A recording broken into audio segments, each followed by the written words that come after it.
12 hours and more than 20 victims.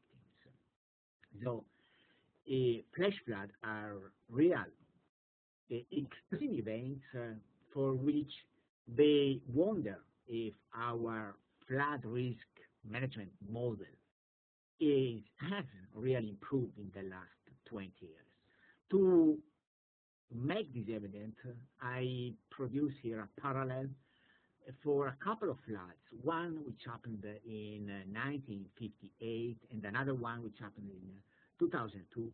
And these are two floods that happened in the Cevennes, which is a central area in France, which is pretty and unfortunately famous for its susceptibility to flash flood. Though in 1958, we had almost 43 victims, and these were in a rural society of post-war period in a redeveloping economy. But still, in 2002, we had 22 victims in a modernized e-society of the 21st century. And you see here the different newspapers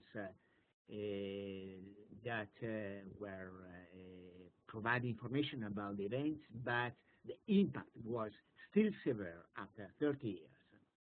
So we might wonder if our current model for flash flood risk management can be valid enough to manage the risks related to flash flood in a reasonable way. For this, we need first to understand what flash floods are, and in Hydrate and in the following work, we prefer to use a space-time scales to understand what a flash flood are with respect to other floods.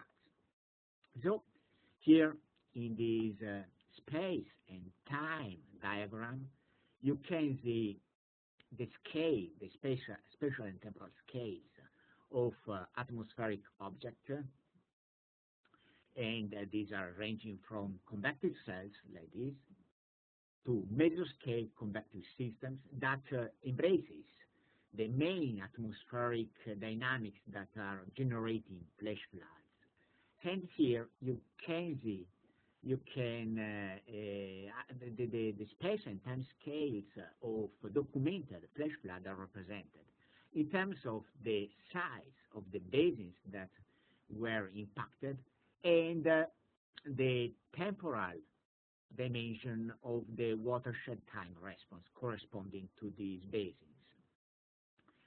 And you can see that this is the scale, this is the domain of the flash flood, ranging from 1 to some 1,000 kilometers square and to less than 1 day in terms of watershed time response. So in that respect, this is something that is very different with respect to what is happening and what happened in the last week in Switzerland, Austria, Germany, and Central Europe in general, including Czechia. The space and time scales in this case are really different. But what is the main problem concerning which the space and time scale brought to us? The main problem is a problem of observability, because in what we call the flash flood domain, they rarely have enough string gauge measurement and our capability to estimate and to forecast rainfall the meteorological, which mainly mean rainfall forcing, is pretty poor. For this reason, in Hydrate and in the following project, we decided to develop what we call the flash flood observation strategy. This is mainly to gather data concerning occurred flash flood events in order to provide data and improve forecasting models for the management of flash flood risk. So we recognize that, first of all, that flash floods are locally rare phenomena, so we need to observe flash flood where they happen in a wide region. We should avoid what happens in specific experimental basis where people is waiting for flash flood to happen, because in this case, the time lapse between one event and the other might be pretty long. So we established a set of observatory over pretty large geographical areas. Large here means between 10,000 and 30,000 kilometers square, which are sufficiently large to have a good probability of observing flash flood events. And over these observatories, there were operational and research observation systems that were implemented to attain the required space and time resolution to gather and to resolve the scale which pertains to flash flood. The principles of this flash flood observation methodology were two mainly: to benefit from the density and the quality of the radar coverage, as well from the dense rain and river gauging network, in order to collect the physical variables, but not only. Two, we need also, and we did, to collect complementary information from field investigations carried out in the post-event analysis. This means during the days following the event. And in this case, we collected information concerning both the hazard, which means the physical variables, and also the vulnerability, which means the impacts that these events had on the communities, on the societies, and on the economy and ecology. These were the hydrate network of hydrometeorological observatories. We had 6 observatories from Spain, in Catalonia, to central and southern France. The circles here means identify the radars that were incorporated into the observatories. The observatories for northern Italy. We had also observatories in Central Europe. Mainly, there is like a common wisdom that flash flood happens mainly in the Mediterranean area. This is not true. There are a lot of events that also happens in Central Europe and also in UK, and some of them also in Northern. So we extended our network to collect information from events in Romania, in Slovakia. Just to remember you that in 2005, Romania was impacted by a season of flash flood that caused almost 200 casualties and costed 2% of the gross national product. And we had also a pure Mediterranean observatory increase. So concerning the post-event analysis and the post-event surveys, these surveys were mainly aiming to collect information in order to be able to estimate the flood peak magnitudes and timing across the impacted watershed. For this, we used the flood traces left by the water and the sediments. You can see here some of the traces, and also witnesses' accounts that reported about the timing of the flood peaks and the hydrological and hydrodynamic of the inundations. Then, based on these collected information and on topographic surveying of the river sections, we used hydraulic models for the estimation of peak discharges, and combined this information with information concerning the rainfall forcing to estimate the timing and the magnitude of the peak discharges at multiple sites in the impacted area. You see here an image of cumulative rainfall for an event that happened 10 years ago in the Friuli region of northeastern Italy. This is Italy, Austria. Here, this event caused 3 victims and had an impact on the economy of the region that was recovered just after some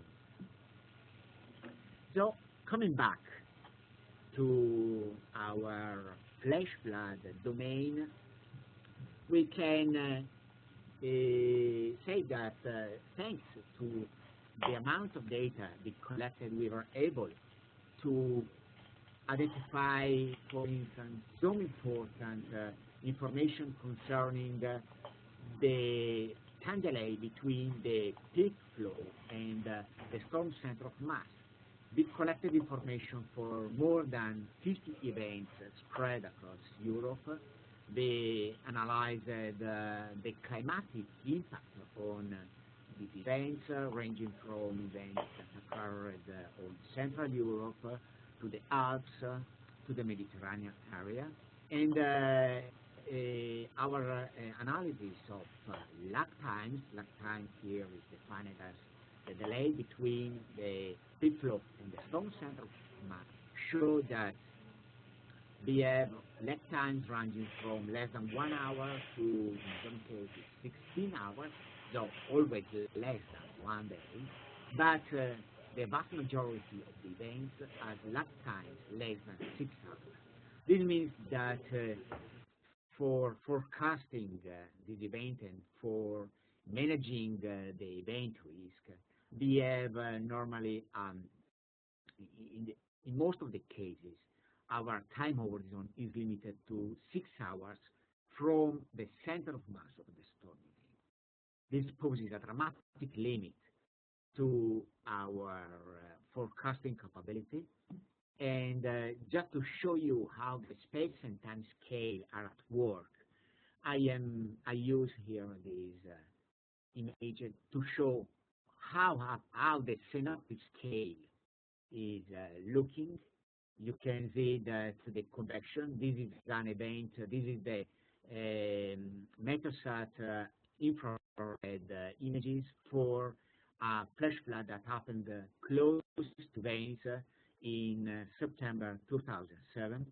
And you can see that at the synoptic scale, the convection looks like a random noise that is very difficult to capture. At the mesoscale, and at the scale of this yellow frame, the convection emerges as a significant structure which is maintained for some time also.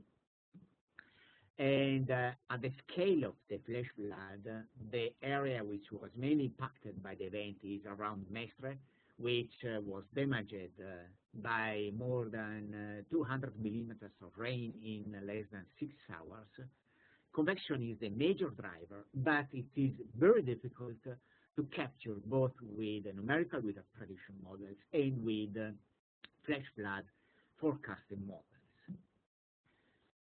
We have not only difficulties in forecasting these events in terms of pure water impact, but we also need to remind that flash flood also, in many cases, produces multiple hazards. This is because flash flood, in many cases, involve mountainous and hilly basins.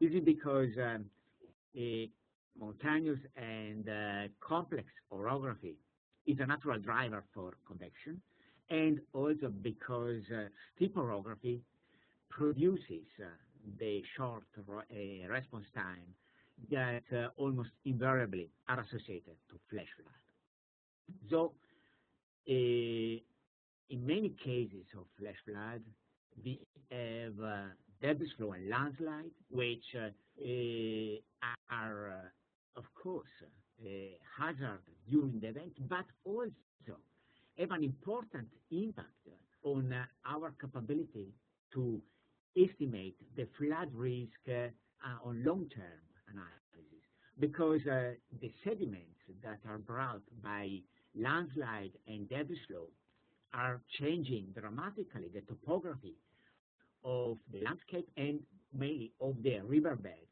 thus making the flood risk management maps and plans unsuitable to really be useful for flood risk management during the event.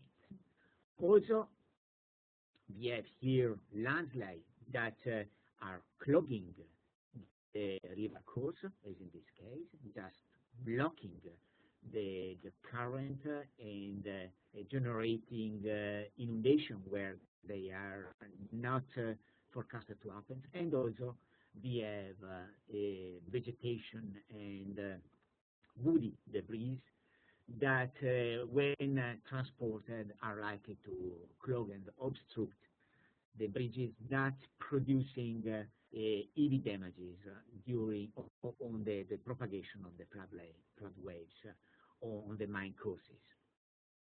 So multiple hazards almost invariably are associated to flash flood and add to the risk that is produced by only water.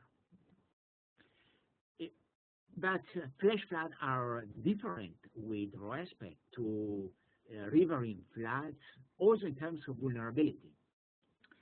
Flash flood is dominated by the storm scale, though it is localized. So this means that vulnerability is distributed and spread over the landscape. And the typical targets are different with respect to those that are the typical targets of riverine floods. These are developing urbanization, transportation, green tourism. When vulnerability of riverine flood hazard is different in terms because it increases progressively with drainage area. So vulnerability is generally concentrated in well-identified point targets such as urban agglomerations. Also, the data that were gathered during hydrology were able to show some specific behavior of the flood impact on life risk. Life risk is one major issue of flash flood. Flash flood is because it is so intense and because happens so suddenly is a major driver of casualties during floods. But what we discovered by analyzing the data collected during hydrology and other projects is that these casualties are not spread randomly across the ranges of spatial scales, but are focused on specific scale. This is a case that data that we collected for an event that happened in the Gard region in 2002, and you can note here this is again our flash flood domain with the temporal scale and the spatial scales, and you can see here the scales of the watersheds that generate casualties. You can see that these watersheds are not spreading on over all the ranges of scales, but are focused on scales that are less than 20 kilometers square or larger than 1,000 kilometers square. These observations is also associated to different behaviors of the people. It is important that physical processes are also different in terms of drivers of casualties. For the events, for the casualties that happened at the small scale, it was mainly the changing morphology of the river due to collapse of river banks or landslide or damage that determined the casualties. For cases larger than 1,000 kilometers square, it was a completely different behavior of people that determined the casualties. So these data provide also fundamental observations to understand the behavior, the joint behavior of physical forces and of people, and with people we mean individuals, communities, and institutions, that are in a feedback with the physical forces. All these might show that the current flood risk management approach, which is mainly dictated by the needs and by the spatial and temporal scale of riverine floods, cannot be at ease with the problems posed by flash flood. The current flood risk management is represented here with this cascade of what we call the top-down approach, and we have here the future society, the predicted climate, and in a cascade we then go to the prediction of runoff, which is mainly done with hydrological models coupled with climate change scenarios. Then normally we have the maps of inundations with hydrodynamic models, and then these are associated with economic models of damages, which produce the failure probability, and then we have the people at the last. The top-down approach is designed to represent the main processes causing the hazard and the consequences, bringing together hazard and vulnerability, and it is designed according to an economic paradigm. The risk problem is seen as an optimization problem where we have two main questions concerning the principal issue we have here. If this flood risk management can be of any usefulness for flash flood, for the problems of flash flood. There are two main questions here. One is, should minimizing cost be the main societal goal, and minimizing cost is the main driver for the flood risk management model we have now? And is it possible to quantify future hazards and vulnerabilities to the accuracy which is needed? Well, when we are coming to flash flood, we can recognize that the main objective of the risk management has received surprisingly little debate. This is because emergency actions, and we have here evacuation, for instance, are rarely based on cost-benefit consideration, but mainly these are based on social or humanitarian goals. And also, it is difficult that the economic paradigm can work well for flash flood because of the ethical implication of the loss of life risk. Concerning the second main question, the concept of economic risk hinges on the interpretation of hazard as a probability. However, as we have seen with our analysis of the problem we have with flash flood, it might not be possible to specify such probabilities because of the nature of the socio-economic process. So, what we are proposing at the end of the journey that started with hydrate is a bottom-up approach instead of a top-down approach. We then can start with the people, then we can examine the failure possibility, we can examine the inundation in context, and then we can go to examine the possible climate and the possible societies. So our proposals start at the local scale of individuals, of institutions and communities, and it starts by posing the vulnerability and the resilience as a starting point instead of climate projections. And this approach explores the factors and the conditions that might be deemed important for the successful coping with the hydrological extreme like flash flood. So this approach, the bottom-up approach, differs with respect to the top-down in that the main aim of the approach is to reduce vulnerability and enhance resilience instead of having a pure economic optimization problem in mind. Of course, the bottom-up approach is fraught by a number of difficulties. First of all, it lacks the conceptual elegance of the current top-down approach, though for this problem it might be more difficult to deal with stakeholders. More on that, it requires a lot of more dialogue between physical scientists and social scientists, and so this means that it requires the development of a framework for hydrological and social science integration.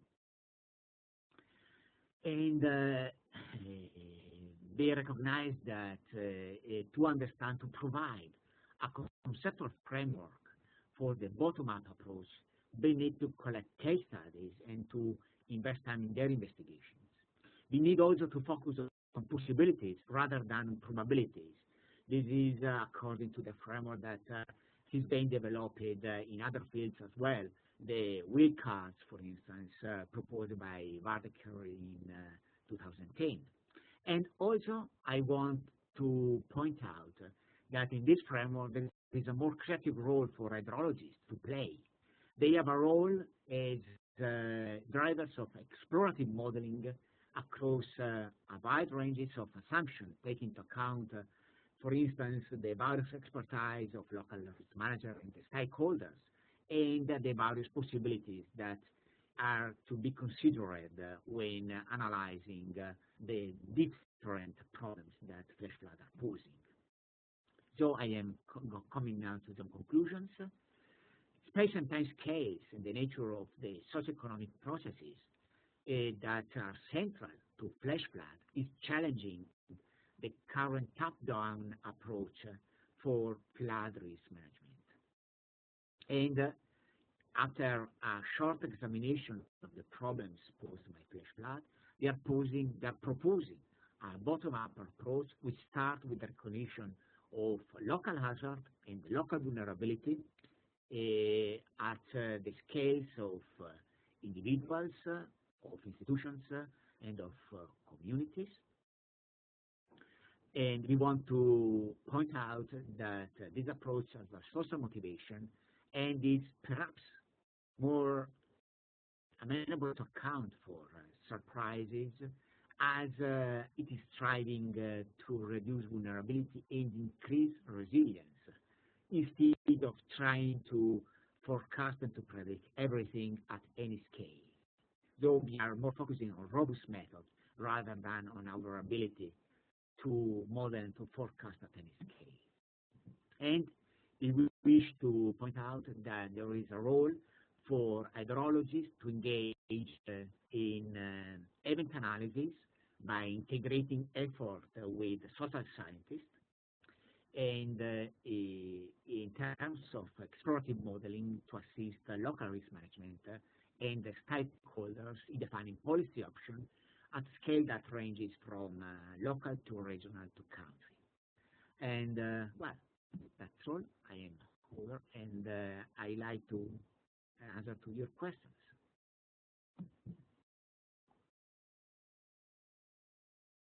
Okay, thank you very much, Marco, for a very, very interesting talk. And I like the approach a lot. I mean, it would mean a lot more work for hydrologists as well to go around and do these exploratory modelings. But I just open the floor for all the attendants now for any questions, so please go ahead.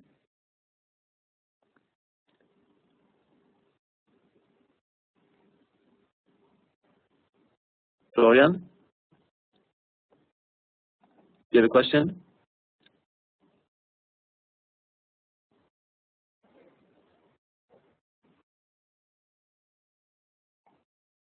Hello, Florian.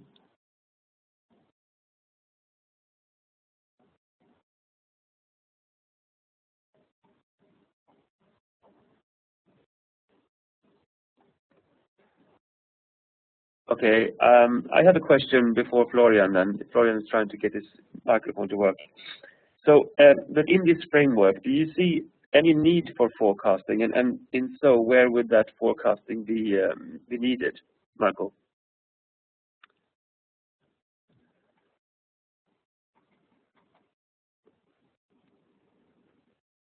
Hello, Marco. You will need to unmute yourself to answer. Sorry. Okay, go ahead.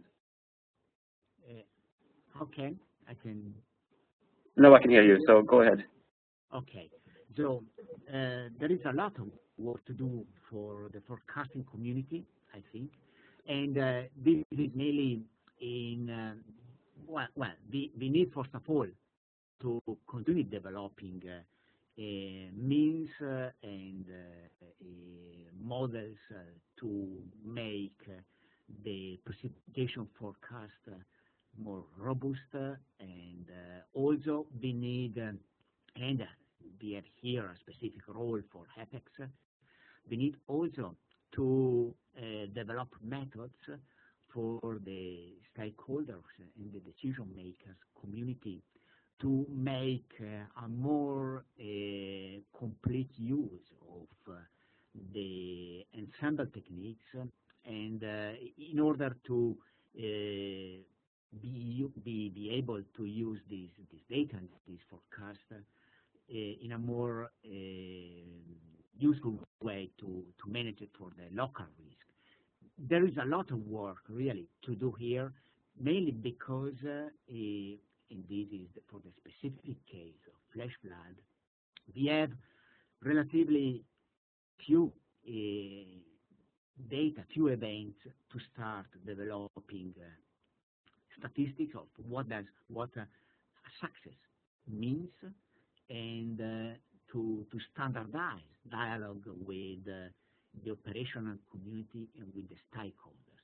So we need both to collect and to make an effort to collect data and to develop statistics on standards of flash flood, forecast and warning, and to involve more deeply the stakeholders in this process. Yes, thank you. Another question I have is regarding building on vulnerable areas, because there's of course an interest from the economic side to build close to water or on areas where it's very vulnerable. So how would you cope with those questions when you have economic interests that wants to exploit unsuitable ground, and then you have the risk of flash floods on the other hand? Well, this is the typical problem. We have, so the question is about the risk that cannot be managed by better land use management, but needs to be approached by better event risk management plans. In this case, the risk, what we need is to work on the education of the people. Of course, they need to involve. This is the area. This is the topic where the meteorological and hydrological community should work more with the social scientists in order to make people aware of the risk, since they are living in unsuitable areas, as you said, and we need to rely on forecast in order to minimize the risk for people and for infrastructures. So I think that here there is a lot of work to do together with social scientists, even because what we discovered is that even when things are going well, there is a lot of work to do on the nature of the message. Then the message we are giving is always controversial, because in one sense we want to reassure people, but as soon as people is reassured, they are focusing on other matters.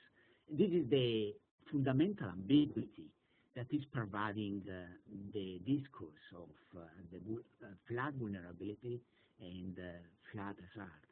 So here we are still, I think, still at the start of the communication work with people, with communities, with institutions. Okay, thank you. I have another question from Florian here. He cannot get his microphone to work, but he has written on the chat that given that data requirements are so demanding and data sources are so scarce, how do you propose to deal with that? And he also like to thank it was a very, very good talk and really enjoyed it. So, but about the data requirements, what is your thought there, Marco? Well, we need to make an effort to be able to collect any data concerning flood events that flash flood events that happened in Europe. It is strange, but these events happens and leaves an extremely weak documentation in our database, because we have normally few data from radar. Still, the radar technology is in difficulty with estimation and with monitoring events that, for instance, poses tremendous difficulties in terms of attenuation to the radar signal. We are work with a radar hydrologist in hydrate, and the problem of correction and adjustment of radar images was pervasive. We were able at the end to obtain good radar images, but after a lot of work, so these have to be multiplied by the several cases of flash flood that happens in Europe across the year, and we have to associate to this effort. And I am focusing on radar because rain gauges are necessary, but they cannot cope with the spatial and temporal scales of flash flood.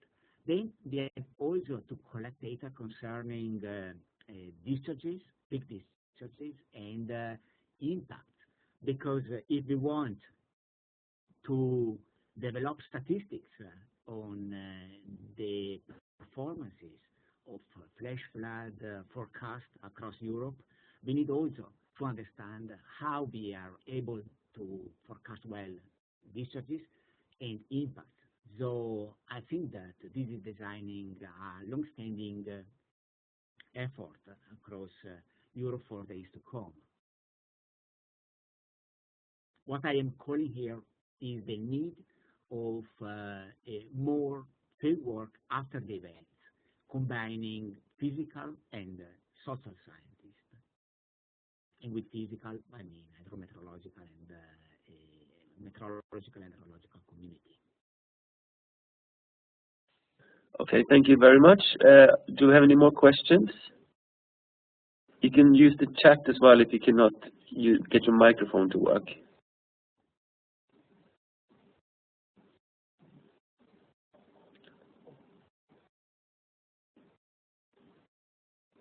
I have a final question. It's regarding the timescales we're talking about here. You said it's 6 hours, maybe up to 24 hours, but it's very, very short timescales. So how do you perceive that, given that you have a flash flood warning system that is operational and working on those timescales, that would also mean that you would have to have measures to prevent the damages to occur be very, very fast. So the chain of, as you would say, response to a warning would have to be very, very fast. So how do you see a system like that working? Because today you would need to do at least 1 day in advance to get your flood defenses out. But here we're talking about hours. Yeah, they're talking about hours, and I think that what is needed is to be able to improve the preparedness chain, which means that we need to have most of the actions in place as soon as a signal of an exceeding threshold is given. So mainly flash flood forecast is a problem of threshold exceedance and a series of actions that need to be executed, and people who is aware of this, of course. There is another corner of the problem that needs to be explored. There are a lot of successful actions that are executed by local people, and we need to learn more about that, in the sense that in many cases, during the post-flood surveys, we are taking notes of the negative impacts and what happens worst. We also, I think, we need to take in note and to organize knowledge about what people did in order to minimize the impact and to learn from what they did. Because we need to build a bridge between what the technology and the scenarios we are developing and proposing to people and to decision makers and local stakeholders, and what people is prone to do and what is naturally disposed by those who are impacted by the flash flood in order to save themselves and their properties. We need to develop more knowledge about this, I think.